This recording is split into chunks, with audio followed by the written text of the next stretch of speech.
السلام علیکم ورحمۃ اللہ وبرکاتہ۔ الحمدللہ رب العالمین والصلاة والسلام علی رسولہ الکریم وعلی آلہ وصحبہ اجمعین ومن تبعہم بإحسان الی یوم الدین۔ عن عبداللہ بن مسعود رضی اللہ تعالی عنہ قال قال رجل یا رسول اللہ صلی اللہ علیہ وسلم ای الذنب اکبر عند اللہ قال ان تدعو للہ ندا وهو خلقك قال ثم أي قال ان تقتل ولدك خشية ان يطعم معك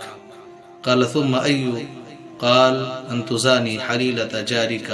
فأنزل الله تصديقها والذين لا يدعون مع الله إلها آخر ولا يقتلون النفس التي حرم الله إلا بالحق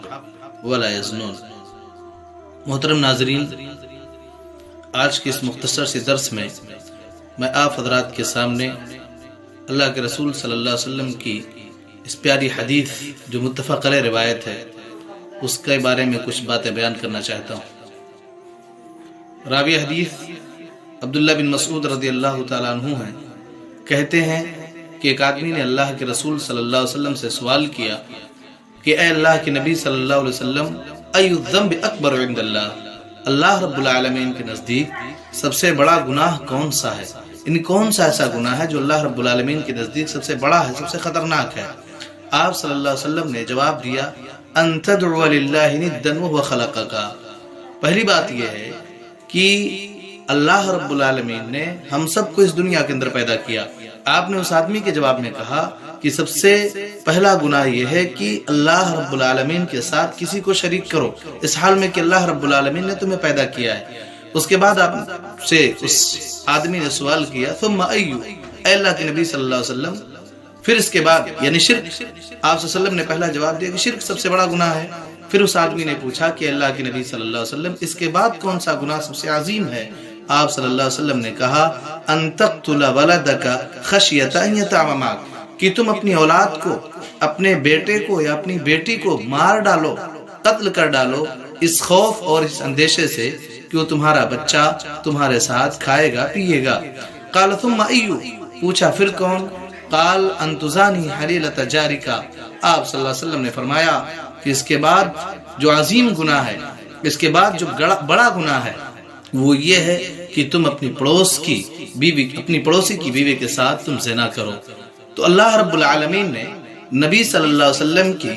اس بات کی تصدیق کے لیے قرآن مقدس کے اندر اللہ تعالیٰ نے آیت کریمہ نازل فرمائی۔ اللہ تعالیٰ نے ارشاد فرمایا والذین لا يدعون مع اللہ الہ آخر،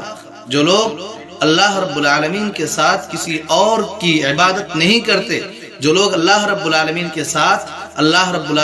ساتھ کسی اور کو شریک نہیں ٹھہراتے، جو اللہ کو چھوڑ کر کسی اور کو پکارتے نہیں ہیں، اللہ کے علاوہ کسی اور کو اپنا معبود قرار نہیں دیتے، اپنا معبود نہیں سمجھتے، وَلَا يَقْتُلُونَ النَّفْسَ الَّتِي حَرَّمَ اللَّهُ إِلَّا بِالْحَقِّ،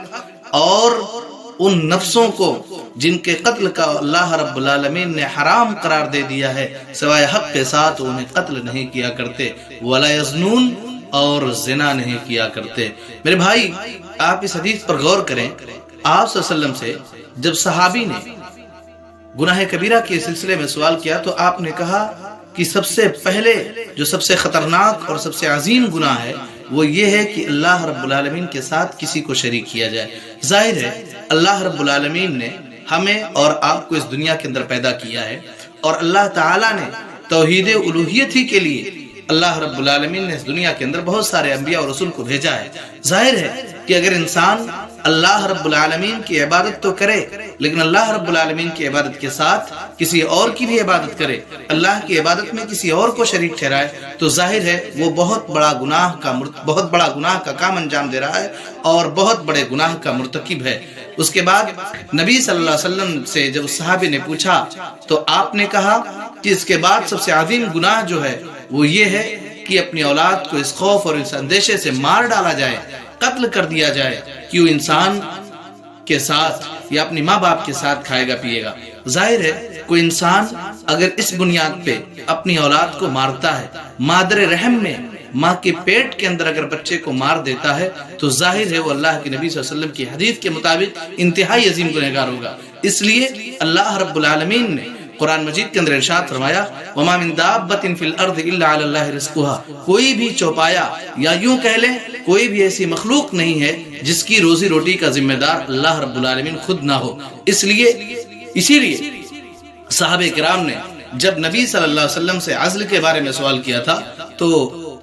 آپ صلی اللہ علیہ وسلم نے جواب دیا تھا کہ چاہے تم عزل کرو یا نہ کرو، اللہ رب العالمین نے جو مخلوق پیدا کرنا مقدر کر رکھا ہے اسے دنیا کی کوئی طاقت روک نہیں سکتی۔ بہرصورت معلوم ہوا کہ اولاد کو مارنا، اولاد کو قتل کرنا یہ انتہائی سنگین جرم ہے، لہذا اگر مانع رحم کے لیے اس لیے کہ عورت یا ماں کے پیٹ میں بچہ پرورش نہ پائے، یا اگر رحم مادر میں بچہ جیسے ہی ہو عورت حاملہ ہو، اس حمل کو ساقط کرنے کے لیے جو دوائیں، جو ٹیبلٹس، جو گولیاں استعمال کی جاتی ہیں، ظاہر ہے وہ ایک خطرناک اور عظیم گناہ ہے، اس سے سب کو پرہیز کرنا چاہیے۔ اس کے بعد پھر صحابی نے پوچھا تھا، آپ نے تیسرا گناہ جو سب سے خطرناک بتایا وہ یہ بتایا کہ پڑوسی کی بیوی کے ساتھ زنا کیا جائے۔ ظاہر ہے زنا یہ ایک مہلک اور ایک خطرناک گناہ ہے، مگر انسان کے ذمہ یہ ہے کہ اپنے پڑوسی کی جان کی، اپنے پڑوسی کے مال کی، اپنے پڑوسی کے گھر کی حفاظت فرمائے، لیکن حفاظت کرنے کے بجائے، اپنے پڑوسی کی دیکھ بھال کرنے کے بجائے اگر کوئی اپنی پڑوسن کی عزت کے ساتھ کھلواڑ کرتا ہے، اگر کوئی اپنی پڑوسی کی بیوی کے ساتھ زنا کرتا ہے تو ظاہر ہے خطرناک گناہ ہے۔ اس لیے ہم سب کو ان تمام گناہوں سے اپنے آپ کو بچانا چاہیے۔ اللہ تعالیٰ نے ہمیں اور آپ کو اس دنیا کے اندر پیدا کیا ہے، اللہ رب العالمین نے ہمیں اور آپ کو اس دنیا کے اندر بھیجا اسی لیے کہ ہم اس کی توحید کا گیت گائیں، ہم اللہ کی عبادت کریں، اللہ رب العالمین کی عبادت اور اللہ رب العالمین کی بندگی میں ہم کسی اور کو شریک اور ساجیدار نہ بنائیں۔ اور ایسے ہی انسانوں کو جو لوگ بھی اس جرم عظیم کا شکار ہو چکے ہیں اور اس جرم کو جن لوگوں نے انجام دے دیا ہے کہ مادر رحم میں اپنے اولاد کو مار ڈالا، اولاد کو قتل کر ڈالا، ایسی صورت میں ان تمام لوگوں کو ابھی موقع ہے اپنے اوپر موت آنے سے پہلے رب کے حضور حاضر ہو کر کے اللہ تعالیٰ سے استغفار کرنی چاہیے، اپنے گناہوں سے معافی مانگنی چاہیے کہ اللہ رب العالمین ان کی خطاؤں کو معاف کر دے۔ اللہ کے سامنے جائیں، اللہ کے سامنے گڑ گڑائیں، روئیں کہ اللہ مجھ سے غلطی ہو گئی، اللہ رب العالمین تو ہماری خطاؤں کو معاف فرما دے۔ اللہ رب العالمین سے دعا ہے مولا کریم ہم سب کو نبی صلی اللہ علیہ وسلم کے بتائے ہوئے طریقے کے مطابق اور موافق زندگی گزارنے کی توفیق عطا فرمائے، آمین۔ اللہ کے دین کی دعوت اور لوگوں تک پہنچانے کے لیے اس ویڈیو کو ضرور لائک، شیئر، کمنٹ